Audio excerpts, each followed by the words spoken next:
is the deal, beautiful people? It's your boy Ramon. Welcome to another episode of AMA, where you leave your questions in the comment section below and we will answer them in the upcoming videos.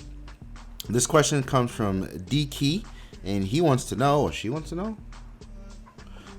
what are the pros and cons of switching from Android to Windows Phone, particularly the 950 XL? Thank you in advance. Well, there aren't much pros actually. This is definitely one of those preference things where when you jot things down on paper, it almost looks like there's no reason to switch over to Windows Phone. I know you guys are gonna stone me, but it is what it is. Let's start with the pros.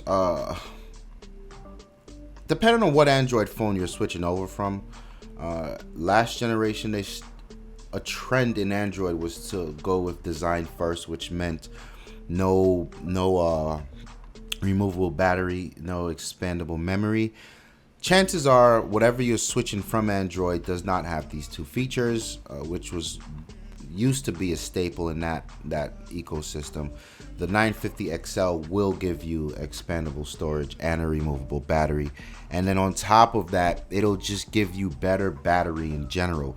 Even with the shite face bugs that are going on in Windows 10 Mobile right now, the battery life will be better, and it'll presumably get better as they come close to ironing out everything and making it a full RTM and then moving forward. So that's one. Another pro is just elegance. I mean, Windows Phone is such an elegant, classy product. I'm talking about the live tiles and the way that all works, and you get so much information at a glance.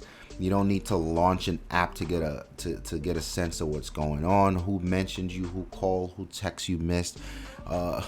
The animations are a lot more tastefully done.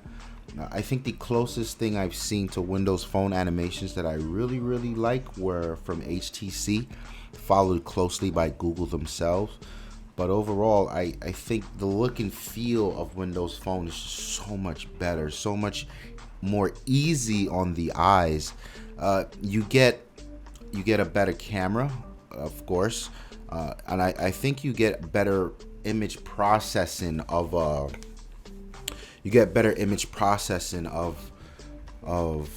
pictures in general. So one of the things you'll notice is if you look a lot of these camera comparisons, people will have like the V10 versus like the Lumia 950 versus something else, and it'll be a close race. But what they never account for is the entire lossless zoom that Nokia and Microsoft really have down pat.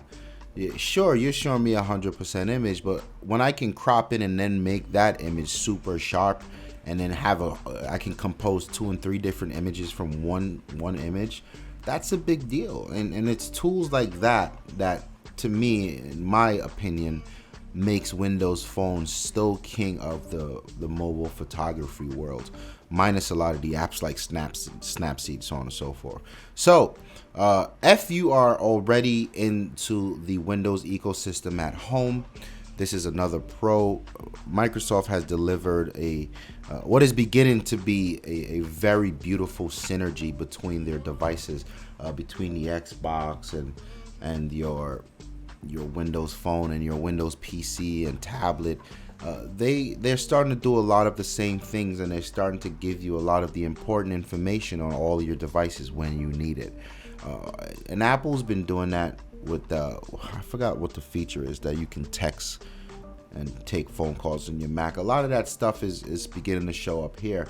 So for the very first time, and even in the inclusion of OneDrive, and then you have OneNote and Skype built in, I think Microsoft is really showing that their ecosystem is definitely something that's going to be very strong and very attractive, and should be worthy of mention. So you get into that ecosystem, and the Google ecosystem's cool, but that stops in mobile, unless you were fooled by someone and went out and bought a Chromebook. So the cons, yes, the app gap, you already know. You seriously already know.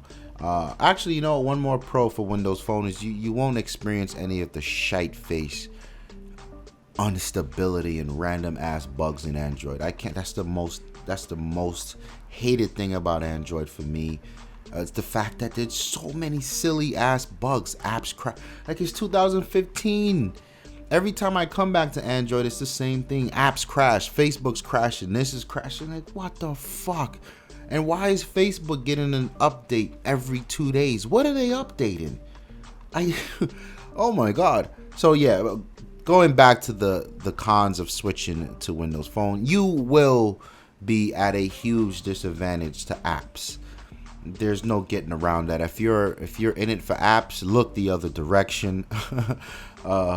I think just compatibility, and that's a play off of the apps, right? Because compatibility with a lot of things like my camera, my lights, yeah, we can do them on Windows Phone with third-party apps and things like GoPro. And sure, there's a Windows Phone GoPro app, but these things took a while to be there.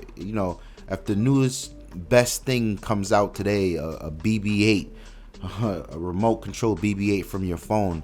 And shout out to Star Wars fans. I hope you guys know who BB-8 is. You can't do that on a Windows Phone. It'll be some time until you can do that. So you're just sitting on the loop.